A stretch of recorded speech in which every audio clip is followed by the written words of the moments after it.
the way they get that message out is through the press. Is there something that the press has done? Is there some responsibility that the press has to stand up and take, particularly through 2025, for how they've covered these stories, how they haven't covered other stories, where they've taken a knee, right? As opposed to, vigorously investigating and reporting on stories they know are inaccurate. They've got to have a role in this. Come on, Tim. Yeah, no, they absolutely do. And the same thing actually happened in Louisiana with David Duke. One of the reasons that David Duke was able to get as close to winning office at that high level as he almost did was because the local media took the position that they didn't want to report on his extremism because they just didn't want to give it attention. They were afraid that would give it oxygen. So instead of really talking about his connections to neo-Nazis, for instance, they sort of soft-pedaled that. They didn't want to talk about, and they certainly didn't want to push back on the way that he used racial imagery. So they might mention his Klan past, yes, but they didn't want to talk about the lies he was spinning about affirmative action, about welfare, about immigration, about crime or whatever. And the media does the same thing here. We will see the media every now and then do an expose of so-and-so extremist in the MAGA coalition. But that looks like a one-off. They don't look at the systematic undoing of the civil rights infrastructure in the last year. They don't look at the way that the Department of Education, the Department of Labor, the Department of Housing and Urban Development have completely overhauled their civil rights enforcement, turning it into a weapon against DEI, against equal opportunity, actually inverting civil rights law because I guess the media thinks that's too complicated. So, yeah, they'll talk about Nick Fuentes and the coalition. They'll talk about some extreme thing Tucker Carlson says. They might talk about that. But meanwhile, not extremists, mainstream people in this administration using the agenda laid out in Project 2025, Russ Vought and others who are in the administration are doing the dirty work of undermining civil rights law, and the media just sort of ignores that, I guess, or they think that's not an interesting story for people or it's too complicated. So they're absolutely implicated in it, much as the media in Louisiana was in 90 and 91 that helped to facilitate David Duke's rise to prominence. Wow. Let me check again. Kim, are you there now? Wow. You guys don't understand. I got on this show 10 minutes early to make sure that everybody could get in. This is so disappointing. Let us keep going. Tim, thank you for that. One of the things that, I have a more jaundiced eye about the media. When I see what's happened at CBS with Barry Weiss, coming in, and David Ellison, and and all of those pro-Trump policies that they've been executing, destroying 60 Minutes. All the. I mean, it's not that they're somehow just negligent, or that they're just not paying attention. There's some purposeful media collaboration with this administration that is evil. We haven't seen anything like this, where they're either so afraid of them that they won't do what they should do, or they are so, are they just so in line, in sync with the policy. Right. They believe in this. Well, in some cases, you have people like Jeff Bezos, who of course owns the Post, who I think was really chomping at the bit to go along with Trumpism all along, and now felt that he could. After the 2020 uprising, you had a lot of media companies during the post-George Floyd uprising that acted. They said all the right things. They talked about diversity in the newsrooms. They talked about. I remember actually doing trainings. I actually did a training for CBS, oddly enough, back in 2020 or early 2021. And clearly, though, a lot of that was smoke and mirrors, right? A lot of that was, it's the flavor of the month. Let's talk about diversity. Let's talk about equity. Let's talk about racism. But the minute that the political sort of environment shifted, these folks reverted to type, right? These media moguls were never committed to racial justice or equity, and you knew that by simply looking at who was and was not making policy at their institutions, who was and was not writing copy, who was and was not, the assignment editor, who was and was not in the newsroom. We know that they weren't serious about it, but they played along. And then as soon as they had a chance to jump off the diversity and equity train, and they had an administration that was threatening institutions that didn't jump off the diversity and equity train, a lot of those folks, some of them, as you said, were intimidated and maybe had, they wanted to do it, but they felt too scared to do it, which is pathetic, but possible. But others like Bezos couldn't wait to get out of the diversity business, never cared about that whatsoever, and they've shown their true colors. Well, it's beyond the diversity business, right? I mean, because they're not covering the warmongering correctly. The whole Venezuelan votes nonsense. They have, the minute, we saw, on this show, igniting change. As soon as we saw what was going on with the blowing up of the votes in the Caribbean, we said that's unconstitutional. It's against international policy. This is outrageous. Where's the congressional authorization? This is no due process. You don't just kill people because you think they're drug smugglers. I mean, we went into all of that, and the national media was just reporting whatever, the administration was saying.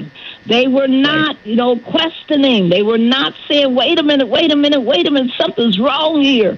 And, of course, when the double strike happens, all of a sudden it blows up. It's like, new news, but it was old news, and it was a tragedy. And it's not just, the racial matters. I mean, they also, on CBS, they were the only ones they were one of the major stations that actually interrupted their regular programming to carry the Susie Weiss, Susie Wow's, speech by Donald Trump to try to, cover up her horrible Vanity Fair interview. And they were the only ones who did that, but they've been doing stuff like that. Oh, I've been watching them, and this is what they do. And so it is, it's collaboration. And that's why we have the worry, because Germany, what was, evil about the Third Reich was when they were able to get the media to actually become their collaborators. Right. Well, in this case, of course, and here's the thing, the media will say, when we challenge them for not covering those things correctly, they will say oftentimes, well, the public doesn't really follow those kind of stories. The public is focused on, the affordability crisis. So we're going to do stories about the economy, but we're not going to talk about blowing up boats because really, people aren't really following that. But here's the point. Aside from the fact that that's not accurate, lots of people are following the story. But more importantly, the media's job is not to simply spoon feed the public what the public already is thinking about. The media's job is to find stories, to investigate, and to report, because the media creates interest in a topic by virtue of discussing it. If you don't discuss the lack of due process and the violation of international law and the murder that is taking place on the high seas with these boat strikes, then of course the public doesn't A, know about it, B, understand it, or C, have an issue with it. But if you talk about it, then that changes the narrative and the conversation. And we all know that if Barack Obama had bombed boats like that in the Caribbean, or we know from the even just coverage of Donald Trump's obvious cognitive decline in the past 8 to 9 months. We know that when Joe Biden was suffering cognitive decline and the media, either they talked about it all the time or there were others who were trying to cover it up. In this case, nobody is talking about this man's obvious decline. They're not showing the kinds of absurd things that he says at his speeches, that they're just these sort of stream of consciousness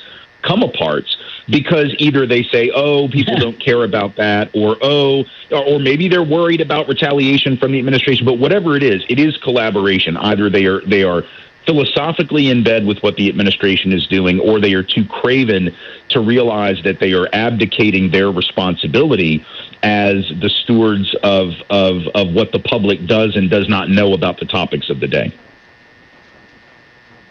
Go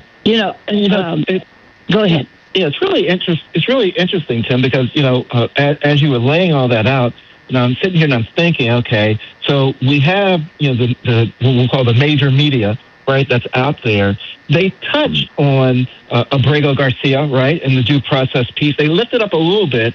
They lift up a little bit the Venezuela boat strikes. They lift up a little bit the war in Venezuela that's being prepared to be waged. But interestingly, is there something, though, they won't go too far, and I'm wondering if that's that capitulation, if that's that concern that the weaponization of the FCC, the weaponization of going after corporate interests, the weaponization of the IRS, that the administration has so successfully weaponized these branches and departments of the government that the media knows that if they go over the line, that they're going to have to answer to the administration.